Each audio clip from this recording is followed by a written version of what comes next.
Hi guys! Nag-iihaw tayo ng talong ngayon.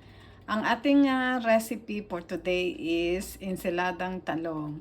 Iihaw muna natin to. Pagkatapos nito, tsaka natin ipiprepare ang mga ingredients. Okay. Hi guys! Welcome to my vlog. For today, gagawa tayo ng ensaladang talong. Katulad yung nakita nyo kanina, nag-iihaw ako ng talong. Ito na siya. Nabalatan ko na siya. Bali, ang mga ingredients nito, ito, inihaw na talong. May dalawa akong talong na inihaw dito.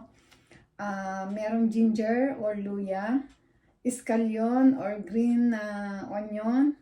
Tapos may red onion ako and may tomato ako. Tapos meron akong calamansi juice, black pepper, and salt or asin. Ito, bali, ikakat lang natin ito.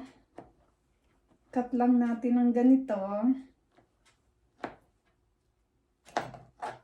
Then, ilagay natin siya dito. Pagsamasamahin lang natin siya.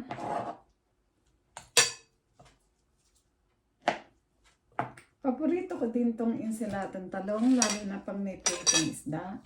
Ito, pagsamasamahin lang natin. Ganito.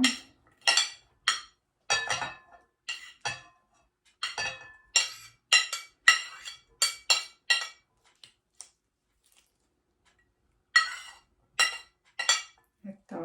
I-mix lang natin siya para mag-combine siya.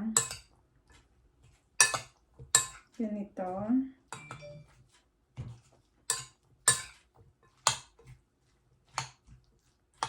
Then, ilagay na natin ang green onions or iskalyon. Ganito lang kasimple. Ba't masarap ito pagka may pritong isda? Ito ang ulam namin ngayon. Lagyan natin ng calamansi juice. Ihalo ko na siya dito. 1 TBS lang to, pero depende sa panglasa nyo kung anong yung taste nyo. Ako, enough na sa akin yun. Tapos, konting salt lang. And then, black pepper. Then, ito lang siya. Ganito lang siya kadali.